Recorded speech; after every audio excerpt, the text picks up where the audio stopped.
speaking of not sugarcoating feelings, let's talk about this Rangers offense so far. Because fair to say it has been subpar? That feels fair. Yes.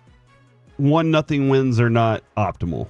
And losses where you feel like you're not even getting on base, let alone string hits together, are the worst. That's the worst feeling for me, Kevin. I've said this all along. I love when you have a guy on first base, now you're pressuring the pitcher. Because the more runners you have on base, the more you're pressuring the pitcher. And most of the time, those guys fold under that pressure. Most of the time. And if you're not doing that, you're not that team. They also haven't done what they didn't promise us, but they had that feeling of, we feel like we can slug this year. And Kevin, they won yesterday without hitting a home run. Yeah. And this first 5 innings, they didn't do much of anything. And this team they need to hit home runs. This is a team that has to hit home runs because watch them go up to the plate in the way they swing.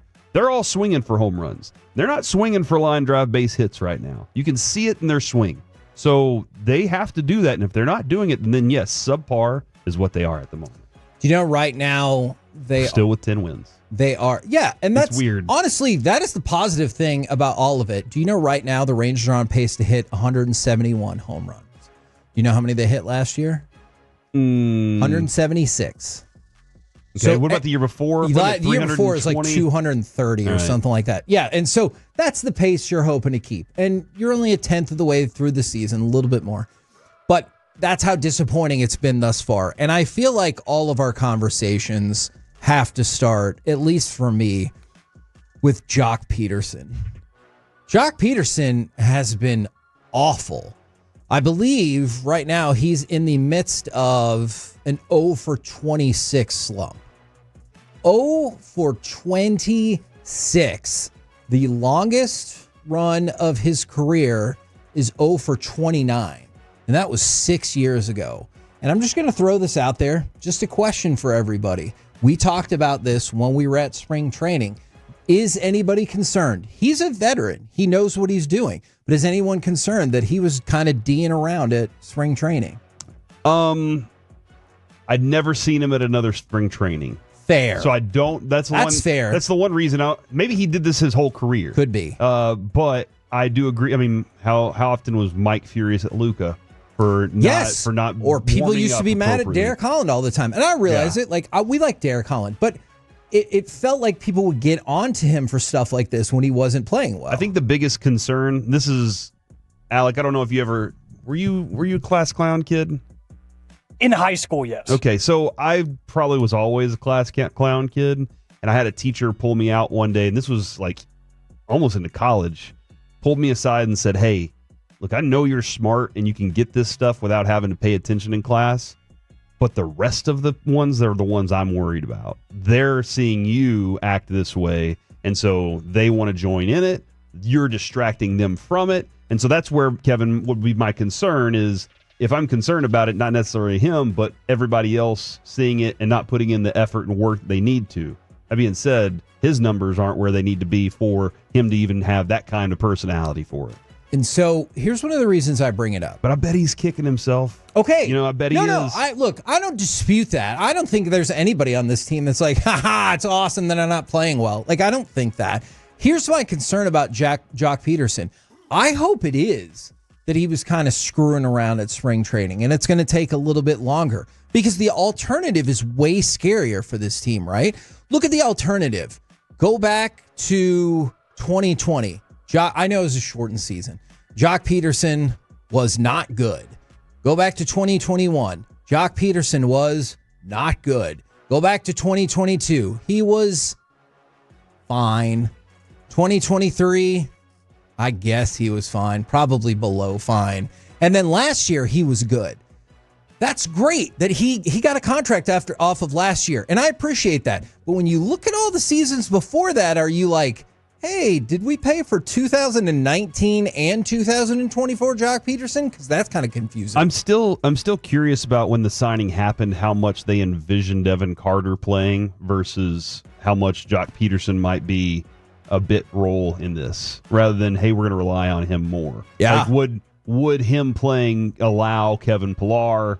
Like, if Evan Carter's hitting left-handers better, can Pillar be a DH instead? Or, what the options would be there.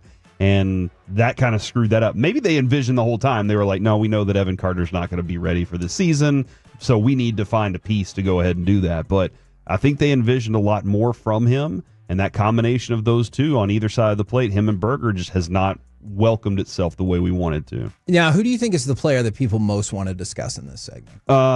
Probably in bad. Evan Carter, Marcus Semien. Oh yeah, you could see that, right? No, yeah.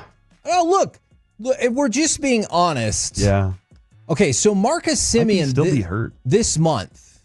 Ooh, I want to get back to that in just a second.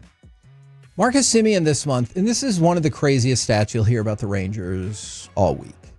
He is 5 for 41 this month. It's a long month, dude.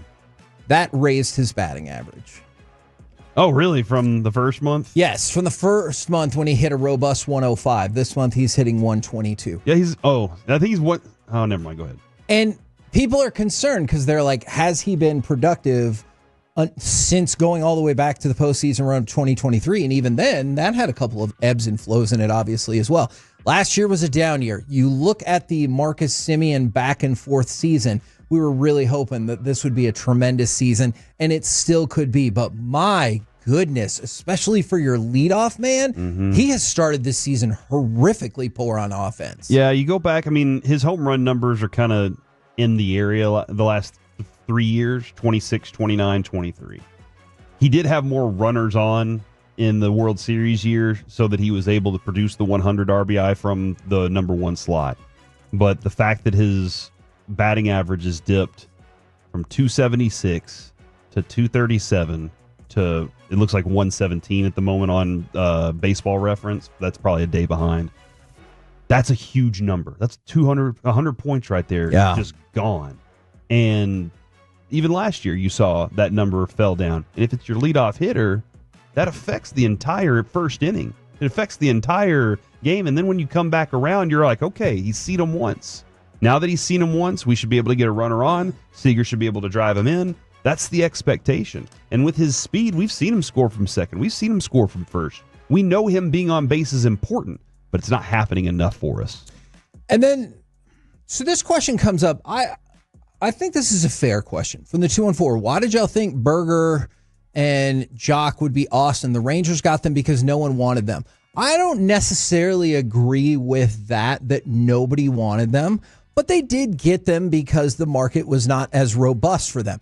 The reason why I thought those two in particular were going to be good, and there's still plenty of time for them to be good. But the reason why I thought they were going to be good is because one of the things that they excelled at was something that this team did not have in bunches last year, and that was the ability to hit the fastball. And that is something that, like, you wouldn't think most teams would struggle with. You'd be more likely to struggle with off-season at this point in baseball history, but off-speed. But they really do well against the fastball. And so the fact that their offense has been non-existent to start the year, I think that's really disappointing because I thought they were going to help kind of like fortify a weakness in the Rangers offense. When with Semien, and I don't know if it is the same with Joc, but Bobby was pointing out the other day that the bat speed number is dropping. And, that was kind of the conversation when Michael Young was still here. And right around the time he retired you could see the hands weren't there. And Michael Young even, he knew, my hands aren't exactly what they are. And once you lose your hands, they've always said that. Once you lose your hands, your career's kind of going. Sure. Because being able to catch up to pitches, the anticipation, you have to anticipate more, being able to catch up to things, that's where it is. And I don't know if that's necessarily the case with Joc or if he's just not seeing it. But, man, he's swinging through stuff and he doesn't look like, in a lot of instances, there are counts that I'm like, okay, I expect this out of it. And he doesn't look like he's seeing it the same way. And somebody asked yesterday, they were like, hey, man, is this spillover from what about the batting coach? It's a different guy. This is a different batting coach now. So, I don't know exactly what to say there other than maybe the approach needs to be altered a little bit. Yeah, look, there have been They're swinging away though. There's been some problems, and maybe if there's other players that y'all want to get into the specifics of, because pretty much everybody has had a slower start than you would hope. Except for Heim. Yeah, except for Jonah Heim and Kevin Pillar, maybe.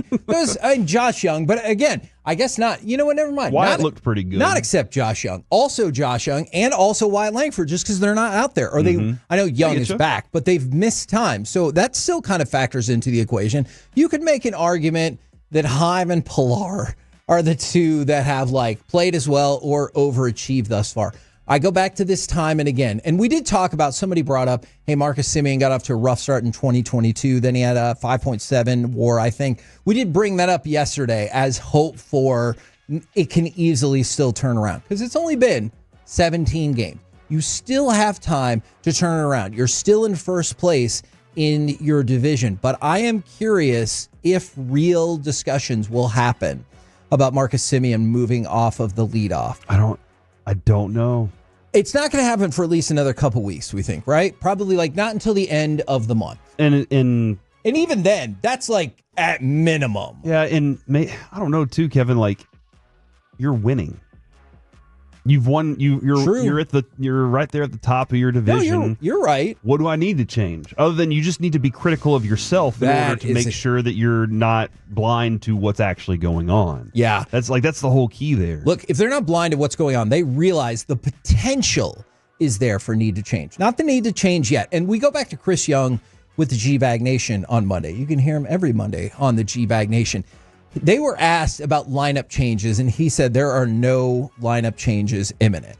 And that's why I go back to it'll be at least, I would assume, until the beginning of May. And I know that Marcus Semien is the flashpoint that people want to move. I'm not saying it shouldn't happen. I'm just saying it's not going to happen, I think, for at least another couple weeks. And Boch is in a tough position internally, I'm sure. Because that's the guy who is your leadoff for the World Series champions. If you make a move like that, it's drastic. Yes. And the whole roster sees it. Everybody sees, they walk in, they look up, and Semien's not one. Hold on, he must have a day off, and that's not normal. Yeah. And they look down, they don't see him until, 7. They're like, whoa, Boch, is he panicking? Bochy doesn't want to give off any impression that he's panicked at all. I'm going to give you every opportunity I can to ensure that I tapped you out, that there's nothing left. But because there could be a moment where you do come back, and I want that. They just need to have the Steve Sachs model, though, Kevin. Swing hard in case you hit it. And that's the way that it looks right now. Hey, got him on The Simpsons, didn't it? Exactly. Or the Bart Simpson show, as Mike would say. One thing we do need to correct. Somebody goes, hey, what about Josh Smith? Fair. Josh Smith has also done well offensively. Did not want to leave him off the list. You just keep doing Josh Smith things. Especially because the list is not that long. If we would have listed 10 players, we'd be like, I can't get them all. We listed 2. So, we really should get Josh Smith on the list. And, hey, that can be 3. I'll take it.